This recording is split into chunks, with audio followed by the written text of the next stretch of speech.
नमस्कार दोस्तों, मैं advocate Rajan Kumar Prasad, Delhi high court आज आपके सामने फिर से उपस्थित हूँ एक नए टॉपिक के साथ। टॉपिक आपने थंबनेल में पढ़ लिया होगा कि कभी भी कोई भी व्यक्ति जिसके साथ कोई भी हादसा हो जाए या कोई भी घटना घट जाए, अगर वो कंप्लेंट करने जा रहा है तो उसको ये वीडियो उसके पहले देख लेनी चाहिए, वरना आपकी कंप्लेंट रद्दी के डब्बे में डाल दी जाएगी और पुलिस उस पर कोई कार्रवाई नहीं करेगी। जी हाँ, मैं आपको बता दूं कि अगर कोई भी कंप्लेंट अगर आप करने जा रहे हैं तो इस वीडियो को बड़े ही ध्यान से अंत तक देख लें। स्टार्ट करने के पहले मैं आपसे रिक्वेस्ट करूंगा कि प्लीज़ चैनल पर नए हैं तो चैनल को सब्सक्राइब जरूर कर लें, साथ ही साथ वीडियो को अंत तक देखें, लाइक जरूर करें और अगर कोई भी क्वेरी हो तो कमेंट के द्वारा पूछें मुझसे, साथ ही साथ इसको शेयर जरूर करें जिससे कि और लोग भी लाभान्वित हो सकें। चलिए चलता हूँ टॉपिक की तरफ। जी हाँ, जैसा कि मैंने बताया कि कोई भी कंप्लेंट करने जा रहे हैं या कोई भी शिकायत करने जा रहे हैं, किसी व्यक्ति के साथ कोई ऐसी घटना घट गई या कोई ऐसे व्यक्ति के साथ कोई ऐसी प्रॉब्लम हो गई और वो उसकी शिकायत लेकर थाने जा रहा है, तो ये वीडियो उसके लिए ज़रूरी है। क्यों?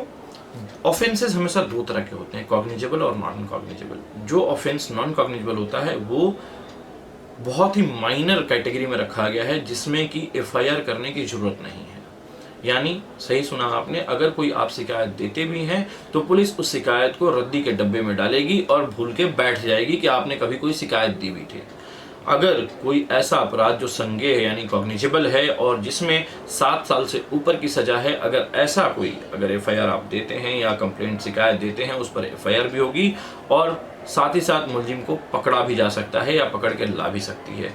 इसमें हमेशा ध्यान रखें, कई बार हम लोग एक आम आदमी की तरह सोचते हैं या आम आदमी की तरह हम रहते हैं, लेकिन इंसान को कुछ चीज़ें पता होनी चाहिए।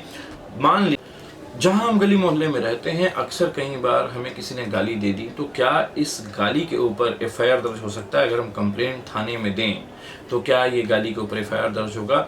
जी नहीं, बिल्कुल नहीं होगा। कई बार ऐसा भी होता है कि हमें किसी ने एक थप्पड़ मार दिया, हम तुरंत थाने चले गए, जी हमें तो थप्पड़ मार दिया, क्या इस पर भी एफआईआर दर्ज हो सकता है? तो मैं आपको जवाब दे दूं, बिल्कुल नहीं हो सकता, क्योंकि ये सारे नॉन कॉग्निजेबल ऑफेंसेस में आते हैं। हाँ, अगर यही घटना गाली वाली अगर महिला के साथ होती है तो वो 509 में नॉन बिलेबल है, उसमें एफआईआर हो सकती है अगर पुलिस चाहे तो। इवन यहाँ तक कि 354 की भी धारा में 7 साल से कम की सजा है, इसलिए पुलिस कई बार क्या करती है, एफआईआर तो दर्ज कर लेती है लेकिन मुलजिम को थाने से ही जमानत पर रिहा कर देती है और छोड़ देती है, क्योंकि बकायदा सुप्रीम कोर्ट के गाइडलाइंस के अनुसार अरनेश कुमार की जजमेंट जो है, Arnesh Kumar versus state of Bihar, उसमें कहा गया है कि जो भी ऑफेंसेस जिसमें 7 साल से कम की सजा है उसको चाहे तो पुलिस थाने से ही बेल लेकर छोड़ सकती है और चार्जशीट फाइल कर सकती है। ये बकायदा डायरेक्शन है। तो कभी भी कोई भी कंप्लेंट, अब किसी ने कई बार कह दी हम तुझे जान से मार दूंगा या तुझे देख लूंगा, अब आपको लगा कि भैया देख लूंगा मतलब धमकी दे दी उसने, अब मैं जाऊं एक एफआईआर करवा दूं। एफआईआर नहीं होगा इसमें। आप चाहें तो कंप्लेंट करके डीडी एंट्री करवा के अपने पास रख सकते हैं या अपने पास स्टैंप लगवा कर रख सकते हैं कि भैया मैंने पहले भी इस व्यक्ति के खिलाफ शिकायत दी थी परंतु कोई भी कार्रवाई नहीं की गई क्योंकि कॉग्निजेबल ऑफेंस नहीं था। आप अगर इस तरह की कंप्लेंट अगर शिकायत दे रहे हैं तो इसमें ज़्यादा उम्मीद ना रखें। पुलिस आएगी, ज़्यादा से ज़्यादा होगा उसको समझा देगी या 2-4 बातें सुनाकर कहेगी भाई दोबारा मत बोल दियो, दोबारा मत बोल देना, बात वहीं ख़त्म कर देगी। अगर आप चाहें कि भाई धमकी दे दी उसके लिए फांसी चढ़ा दो तो पॉसिबल नहीं है, एफआईआर भी नहीं होती। तो इन चीज़ों का बिल्कुल ध्यान रखना है। कोई भी कंप्लेंट अगर आप शिकायत देने जा रहे हैं थाने में तो उसमें 4-5 चीज़ें बहुत ही ध्यान रखें।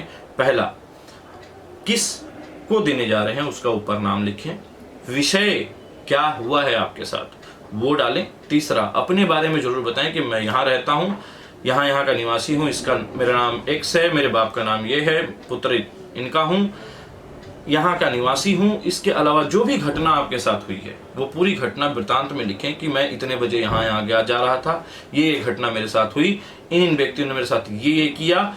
अंत में आप उनसे रिक्वेस्ट करें कि अंततः मैं चाहता हूँ या मैं आपसे विनती करता हूं कि उपरोक्त दोषियों के खिलाफ जो है उचित कानूनी कार्रवाई करें।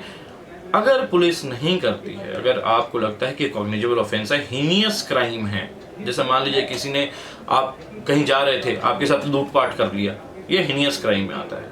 जब हीनियस क्राइम है तो पुलिस एफआईआर भी दर्ज करेगी और नहीं करती है तो आप कोर्ट का सहारा ले सकते हैं, जो कि 156(3) CRPC या फिर 175(3) 175 sub clause 3 of the BNSS भारतीय नागरिक सुरक्षा संहिता के तहत दिया गया है आपको अधिकार कि आप चाहें तो डायरेक्टली मजिस्ट्रेट को भी अप्रोच कर सकते हैं। तो कभी भी कोई भी कंप्लेंट अगर करने जा रहे हैं तो इन चीज़ों को, इन तथ्यों को सोच कर चलिएगा कि कैसे कंप्लेंट देना है, क्या क्या मुझे लिखना है, सीक्वेंस वाइज क्या क्या लिखना है।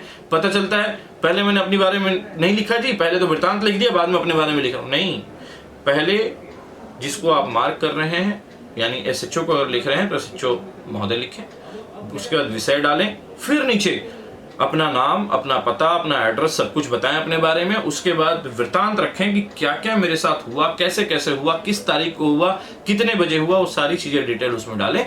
और अंत में प्रेयर का जो पैरा होता है यानी हम लिखते हैं उसमें, अंततः मैं आपसे विनती करता हूं कि उपरोक्त दोषियों के खिलाफ उचित कानूनी कार्रवाई की जाए या इनके खिलाफ FIR दर्ज की जाए। ये चीजें लिखकर आप थाने में देकर और नीचे फिर अपना नाम, मोबाइल नंबर, एड्रेस लिखकर और थाने में आप दे दें।